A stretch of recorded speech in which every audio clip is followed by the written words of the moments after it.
Hey, I'm Tsea, and for the last few months I've been making a 2D platform with a unique twist that the player has a limited amount of jumps to complete each run. And recently, I had to start over from scratch. Here's why.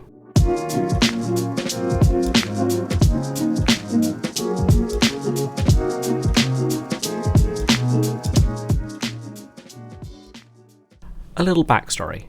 Ever since 2019 I've been wanting to make video games, and since then I've messed around in Unity doing small projects, but I've never really got around to making anything good. But about 4 months ago I decided to sit down and make my first proper video game.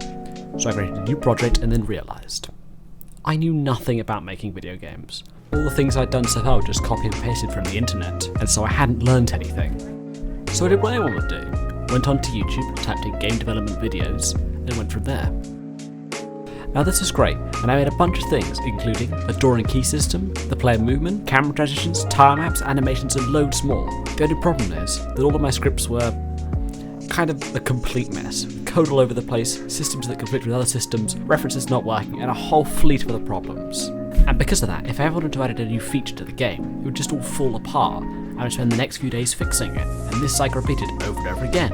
And so when I decided to revamp the player controller again, the whole thing broke. Not feeling like fixing it for the 100th time, I closed down the project and decided to start from scratch. But this time, with 3 rules. I have to make the code all myself, and I have to make it readable, I have to plan out everything I want to do before in Trello, and I have to have a better sorting system, because my whole one was terrible. So on with that, and a can of Fanta, I opened up a brand new Unity project, and got to work.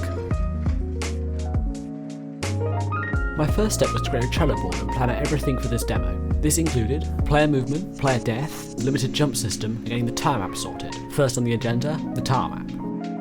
Unity has a great feature called a rule tile. How it works is you give it a sprite and a couple of rules that it must follow, and after adding a few of these rules, it starts to learn how to build the map for you. The rule tile speeds up map creation tenfold, and I would highly recommend it for any Unity developer out there. And after half an hour of setting up the rule tile, I now have a nice looking room, but no way to move around it. So next on my list was the player movement.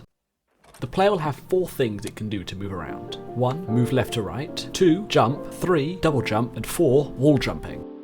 After several attempts at making the player movement, I finally settled on one that uses the new input system, due to how easy it is to add in new keybinds. Overall, I'm really happy with how the player movement came out, but next on the list was the limited jumps.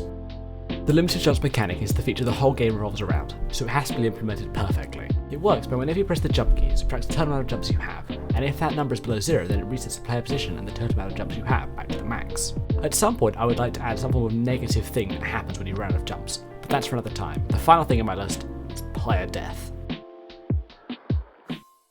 To do this is fairly simple. You just check if the player's collided with the spike, and if it has, you reset its position to the last checkpoint and then reset the jump counter, like you do when you run out of jumps. But dying is annoying, and resetting your progress might not want to make you play the game. So I spent a lot of time checking the hitbox size of the spikes to try and help the player whilst making the game still fun and challenging. In doing this, I also added in a new feature called Coyote Time. This basically allows the player to still be able to jump for a short period of time after leaving the platform. And that's it. That was my journey in restarting my game from scratch. Thank you for watching, and I hope you enjoyed. If you want to play this demo in older versions, then you can head over to my itch.io page. The link's in the description. And if you want to see my devlogs from before I restarted, check out my shorts page. See you next time!